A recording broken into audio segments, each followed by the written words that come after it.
நீங்கள் பார்த்துக் கொண்டிருப்பது AJK டிவியின் புதுவை மாலை.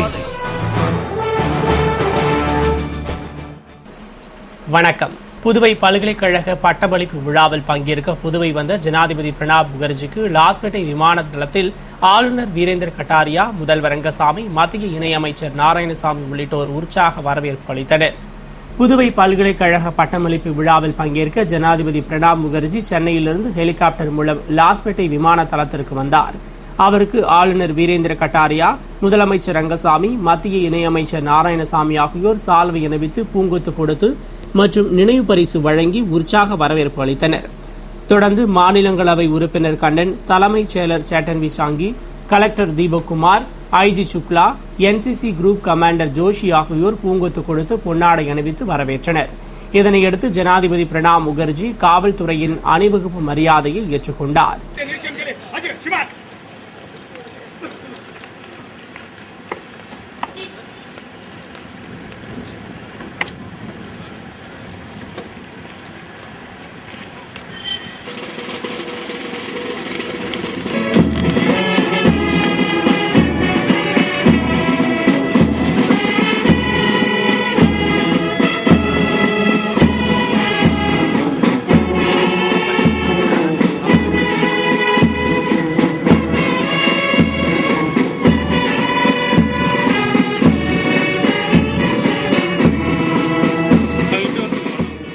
தொடர்ந்து சபாநாயகர் சபாபதி, அமைச்சர்கள் ராஜவேலு, பன்னீர்செல்வம், தியாகராஜன், சட்டமன்ற உறுப்பினர்கள் வைத்தியநாதன், நேரு, கல்யாணசுந்தரம், TPR செல்வம், தமிழ்ச்செல்வன், கார்த்திகேயன், வாரிய தலைவர்கள் பாலன், NSJ ஜெயபால் உள்ளிட்டோர் உற்சாக வரவேற்பு அளித்தனர்.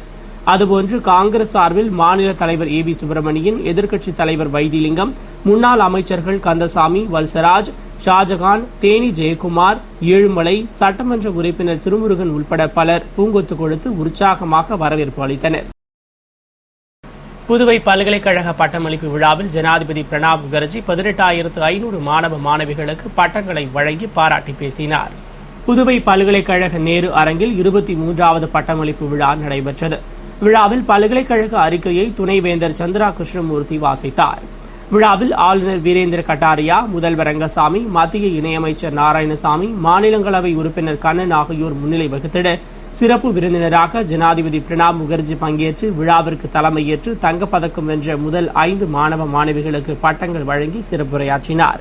விழாவில் 10,899 பேருக்கு இளநிலை, 2,946 பேருக்கு முதுநிலை, 293 பேருக்கு MPhil, 130 பேருக்கு PhD, 260 பேருக்கு டிப்ளமோ, 72 பேருக்கு சான்றிதழ் படிப்பு, 206 பேருக்கு தங்கப்பதக்கம், தொலைதூர கல்வியில் 3,558 பேருக்கு பட்டங்கள் வழங்கப்பட்டது. விழாவில் சபாநாயகர் சபாபதி, தலைமைச் செயலர் சேட்டன் பிஷாங்கி, கலெக்டர் தீபக்குமார், பல்கலைக்கழக பதிவாளர் சம்பத் உள்ளிட்டோர் கலந்து கொண்டனர். ஜனாதிபதி வருகையை முன்னிட்டு கிழக்கு கடற்கரை சாலையில் காலை 10 மணி முதலே வாகன போக்குவரத்து நிறுத்தப்பட்டது. அடையாள அட்டை வைத்திருப்பவர்கள் மட்டுமே பல்கலைக்கழக விழாவிற்கு அனுமதிக்கப்பட்டனர். மேலும் பல்கலைக்கழகம் எதிரே உள்ள வணிக வளாகங்கள் மூடப்பட்டிருந்தது. மேலும் புதுவை முழுவதும் காவல் கட்டுப்பாட்டிற்குள் கொண்டுவரப்பட்டு 2,000 போலீசாரும், தமிழக பகுதியான கோட்டகுப்பம், பிள்ளைச்சாவடி வரை 750க்கும் மேற்பட்ட தமிழக போலீசாரும் பாதுகாப்பு பணியில் ஈடுபட்டனர்.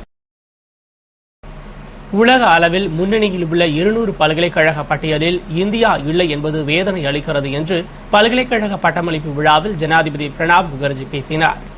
புதுவை பல்கலைக்கழக பட்டமளிப்பு விழாவில் சிறப்பு விருந்தினராக பங்கேற்ற ஜனாதிபதி பிரணாப் முகர்ஜி 18,500 மாணவ மாணவிகளுக்கு பட்டங்கள் வழங்கி பாராட்டி பேசுகையில், புதுவை பல்கலைக்கழகத்தில் மாணவ மாணவிகள் கல்வி பயணத்தை முடித்து வாழ்க்கை பயணத்தை துவக்க உள்ளனர். மேலும் தாங்கள் பெற்றுள்ள கல்வி அறிவினை கடுமையான போட்டி மற்றும் சோதனைக்கு உட்படுத்தக்கூடிய காலகட்டத்தில் உள்ளனர். இந்நிலையில் அர்ப்பணிப்பு, கடும் முயற்சியால் தான் வாழ்க்கையை சரியான பாதைக்கு கொண்டு செல்ல முடியும். மேலும் மாணவர்கள் தாங்கள் பெற்ற அறிவை இந்திய நாட்டின் வளர்ச்சிக்கு பயன்படுத்த வேண்டும். இது அவர்களின் கடமையும் கூட என்ற அவர் மாணவர்கள் இலக்கை பெற வாழ்த்துவதாக கூறினார். மத்திய அரசின் கல்வி உரிமை சட்டத்தின் மூலம் அனைவரும் தரமான கட்டாய கல்வியை பெற வேண்டும். தான் ஆசிரியராக பணிபுரிந்த போது மாணவர்களின் சந்தேகங்களுக்கு அவர்கள் தெளிவு பெறும் வகையில் பதில் கூற வேண்டும் என்று நினைத்ததாகவும், அதுபோன்று ஆசிரியர்கள் மாணவர்களுக்கு ஒரு நல்ல வழிகாட்டியாக செயல்பட வேண்டும் என்றார். இந்தியாவில் நாலந்தா பல்கலைக்கழகம் துவங்கப்பட்ட பொழுது கல்வியில் உலக அளவில் சிறந்து விளங்கியது. ஆனால் தற்போது அனைத்து வசதி வாய்ப்புகளுடன் ஏராளமான பல்கலைக்கழகங்கள் இருந்தும் உலக அளவில் முன்னணியில் உள்ள 200 பல்கலைக்கழகங்களின் பட்டியலில் இந்தியா இடம்பெறாதது வருத்தத்தை அளிக்கிறது என்றும் 15வது ஐந்தாண்டு திட்டத்தில் கல்வியை மேம்படுத்த அதிக நிதி ஒதுக்கீடு செய்யப்பட்டுள்ளதாகவும் இன்றைய சமுதாயத்தில் தொழில்நுட்பம் அதிக ஆதிக்கம் செலுத்துகிறது என்றும் எனவே நமது புதிய படைப்புகள் தினசரி வாழ்க்கைக்கு உதவக்கூடியதாகவும் அதே நேரத்தில் ஆராய்ச்சிகள் கிராம மக்களுக்கு உதவும் வகையிலும் இருக்க வேண்டும். இதற்கான முயற்சிகளை மாணவர்கள் எடுக்க வேண்டும் என்று பேசினார். புதுவை பேருந்து நிலையத்தில் டைமிங் தகராறில் அரசு பேருந்து ஓட்டுநரும் தனியார் பேருந்து நடத்துனரும் சண்டை போட்டதால் பேருந்துகள் இயக்கப்படாமல் பெரும் பரபரப்பு ஏற்பட்டது. புதுவை பேருந்து நிலையத்திலிருந்து கனகசெட்டிக்குளம் செல்ல வேண்டிய தனியார் பேருந்து மதியம் 1 மணிக்கு புறப்பட வேண்டும். அதே வழித்தடத்தில் செல்லக்கூடிய அரசு பேருந்து மதியம் 1:04 மணிக்கு புறப்பட வேண்டும். ஆனால் தனியார் பேருந்து தாமதமாக புறப்பட்டதால் அரசு பேருந்து ஓட்டுநர் அமரநாதன் தட்டி கேட்டார். அப்போது தனியார் பேருந்து நடத்துனர் சங்கர் அவரிடம் தகராறு செய்தார். ஒரு கட்டத்தில் வாக்குவாதம் முற்றி திடீரென இருவரும் ஒருவருக்கொருவர் சரமாரியாக தாக்கிக் கொண்டதோடு பொதுமக்கள் முன்னிலையில் கட்டி புரண்டு சண்டை போட்டதால் பெரும் பரபரப்பு ஏற்பட்டது. தகவல் அறிந்து சம்பவ இடத்திற்கு வந்த போலீசார் இருவரையும் காவல் நிலையத்திற்கு கொண்டு சென்றனர்.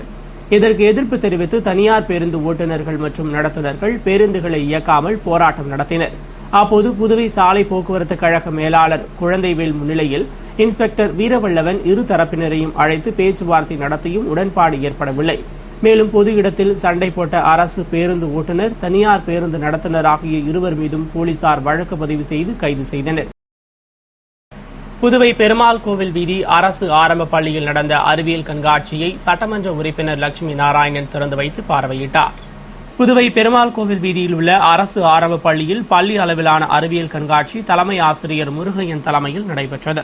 நிகழ்ச்சியில் சிறப்பு விருந்தினராக தொகுதியின் சட்டமன்ற உறுப்பினர் லட்சுமி நாராயணன் கலந்து கொண்டு கண்காட்சியை திறந்து வைத்து மாணவர்களின் கைவண்ணத்தில் உருவான அறிவியல் படைப்புகளை பார்வையிட்டார். கண்காட்சியினை பள்ளி மாணவர்கள், பெற்றோர்கள், ஆசிரியர்கள் என ஏராளமானோர் கண்டு ரசித்தனர். நிகழ்ச்சிக்கான ஏற்பாட்டினை ஆசிரிய பெருமக்கள் செய்திருந்தனர்.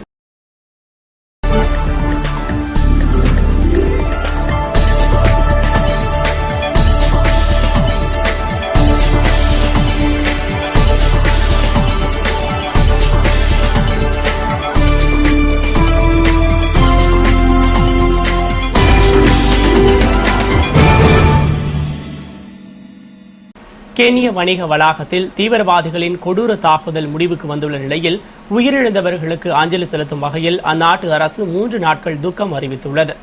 கென்யா தலைநகர் நைரோபியில் உள்ள வெஸ்ட்கேட் மால் எனும் வணிக வளாகத்தில் கடந்த சனிக்கிழமை திடீரென சுமார் 16 தீவிரவாதிகள் புகுந்து கண்மூடித்தனமாக சரமாரியாக துப்பாக்கியால் சுட்டு தாக்குதல் நடத்தினர். 4 நாட்கள் நீடித்த இந்த கொடூர தாக்குதல் தீவிரவாதிகளில் 5 பேர் சுட்டுக் கொல்லப்பட்டதால் முடிவுக்கு வந்தது. 11 தீவிரவாதிகள் உயிருடன் பிடிபட்டனர். அல் சபாப் எனும் தீவிரவாத இயக்கம் இந்த தாக்குதலுக்கு பொறுப்பேற்றுள்ளது. அவர்களது கொலைவெறிக்கு சுமார் 70 பேர் பலியாகிவிட்ட நிலையில் 200க்கும் மேற்பட்டவர்கள் படுகாயமடைந்து மருத்துவமனைகளில் சேர்க்கப்பட்டுள்ளனர். இத்தாக்குதலில் பெங்களூரைச் சேர்ந்த சுதர்சன் நாகராஜ் என்பவர் பலியானதாக இந்திய வெளியுறவுத்துறை அறிவித்துள்ளதன் மூலம் கென்ய தாக்குதலில் இறந்த இந்தியர்களின் எண்ணிக்கை 3ஆக உயர்ந்துள்ளது. இதற்கிடையே தீவிரவாதிகள் தாக்குதல் நடத்தியபோது வெஸ்ட்கேட் மாலில் இருந்தவர்களில் சுமார் 51 பேர் காணவில்லை என்று தெரிய வந்துள்ளது. அவர்களில் 20 பேர் குஜராத் மாநிலத்தைச் சேர்ந்த சிறுவர் சிறுமியர் ஆவர். இதனால் நைரோபியில் வசிக்கும் குஜராத் மாநில மக்களிடம் பதற்றம் நீடிக்கிறது. அவர்கள் கண்ணீர் மல்க தங்கள் குழந்தைகளை தேடி வரும் நிலையில் குழந்தைகளை கண்டுபிடிக்க இந்திய வெளியுறவுத்துறையும் முயற்சிகளில் ஈடுபட்டுள்ளது. தாக்குதல் நடந்த வணிக வளாகத்தில் சனிக்கிழமை மதியம் சுமார் 500 குஜராத் இளைஞர்கள், இளம்பெண்கள் பங்கேற்ற சமையல் போட்டி நடந்து கொண்டிருந்தது.